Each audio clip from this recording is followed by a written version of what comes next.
ये कहानी है इंसानियत की। काफी पुराने जमाने की बात है। एक संत जी ने एक विद्यालय का आरंभ किया था। संत जी का यह विद्यालय आरंभ करने का उद्देश्य ये था कि संस्कारी युवाओं का निर्माण करना, जो समाज के विकास में मददगार बन सके। इस विद्यालय में बहुत सारे छात्र शिक्षा लेने के लिए आते थे और संत जी की बातों को बहुत ही गौर से सुनते थे, समझते थे और अपने जीवन में लागू भी करते थे। और एक दिन संत जी ने अपने विद्यालय में एक सेमिनार रखा। इस सेमिनार का उद्देश्य था जीवों पर दया और प्राणी मात्र की सेवा। और जिस दिन ये सेमिनार शुरू हुआ उस दिन बहुत सारे छात्रों ने इस सेमिनार में भाग लिया। बहुत सारे छात्रों ने समाज सेवा और जीव सेवा के बारे में अपने हिसाब से तरह तरह के बहुत ही शानदार भाषण दिया। और जब ये सेमिनार खत्म हुआ और पुरस्कार देने की बारी आई तो संत जी ने एक ऐसे छात्र को बुलाया जो स्टेज पे भाषण दिया ही नहीं था। उसने जीव सेवा और समाज सेवा के बारे में कोई बातें बोली ही नहीं थी। यानी कुल मिला के बात यह थी कि उस छात्र ने इस प्रतियोगिता में भाग लिया ही नहीं था।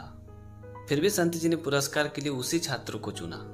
ये देख के सभी छात्रों और शिक्षकों को बड़ा ही आश्चर्य लगा।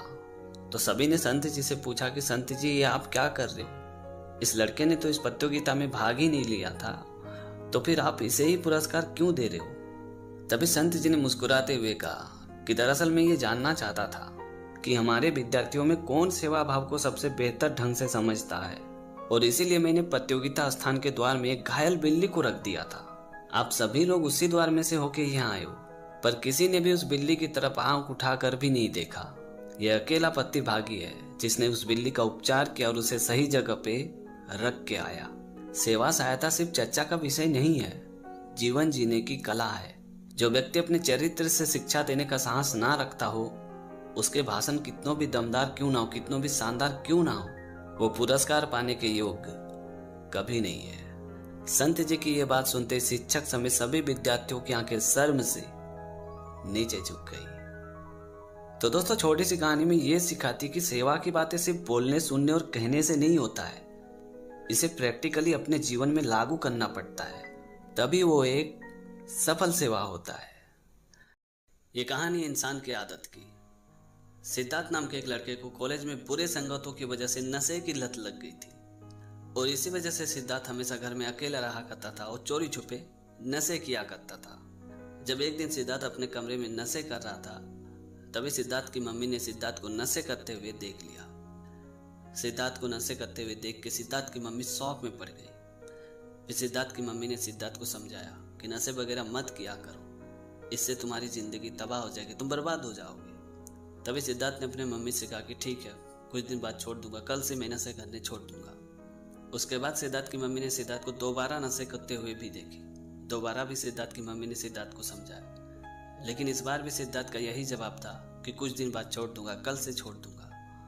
और जब तीसरी बार सिद्धार्थ की मम्मी ने सिद्धार्थ को नशे करते हुए देखी तो उससे रहा नहीं गया। फिर सिद्धार्थ की मम्मी ने सिद्धार्थ के फादर से कहा कि आपका लड़का नशे करने में उतर गया, अब आप ही समझाइए।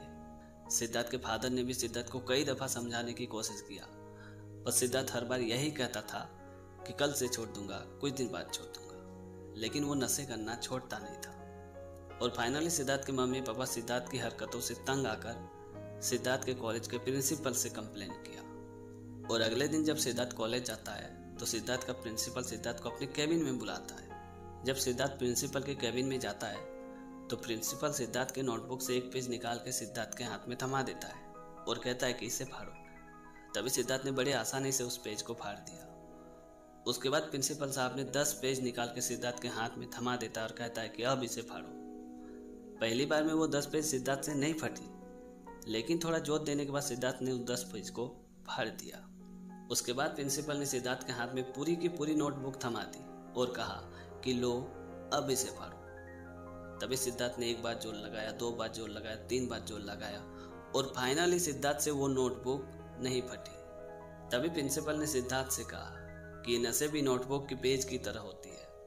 अगर हम किसी नशे को 10 दिन 15 दिन में छोड़ने की कोशिश करते हैं तो हम उसे बड़े आसानी से छोड़ सकते हैं, लेकिन वही नशे को हम लोग 1-2 महीने बाद छोड़ने की कोशिश करते हैं तो थोड़ी तकलीफ होती है, पर हम उसे छोड़ सकते हैं। लेकिन वही नशे को हम लोग 6 महीने या साल भर बाद छोड़ने की कोशिश करते हैं तो हम उसे चाह के भी नहीं छोड़ सकते, क्योंकि उस वक्त हम उस नशे का पूरी तरह से गुलाम बन जाते हैं। वो नशा हमें पूरी तरह से कमज़ोर बना देती है। प्रिंसिपल की बात सुनने के बाद सिद्धार्थ की आंखें शर्म से नीचे झुक गई। फिर सिद्धार्थ ने प्रिंसिपल से वादा किया कि आज के बाद मैं नशा कभी नहीं करूंगा। इसीलिए कहते हैं कि नशा नाश कर देगी, फिरोगे दाने दाने क्यों, और कटोरा हाथ में होगा, कोई ना देगा खाने को। तो दोस्तों, छोटी सी कहानी में ये सिखाते कि हम छोटे छोटे बुरे हैबिट को ये सोच के इग्नोर कर देते हैं कि कल से छोड़ देंगे, परसों से छोड़ देंगे, और ऐसे करते करते हम उस बुरे हैबिट के इतने आदी हो जाते हैं कि हम चाह के भी उसे नहीं छोड़ पाते हैं। अगर हम उसे छोड़ना भी चाहते हैं तो वो बुरी हैबिट हमें कभी नहीं छोड़ती है। तो दोस्तों, आज की कहानी आपको कैसी लगी कमेंट करके ज़रूर बताना, और अगर आपने हमारे चैनल को अभी तक सब्सक्राइब नहीं किया तो प्लीज़ यार चैनल को सब्सक्राइब कर देना, क्योंकि इस तरह का कंटेंट मैं हमेशा अपने चैनल पे लाते रहता हूँ। तो आज के लिए इतना ही, मिलते अगली वीडियो में एक नई टॉपिक के साथ, एक नई कहानी के साथ। तब तक के लिए जय हिंद, वंदे मातरम।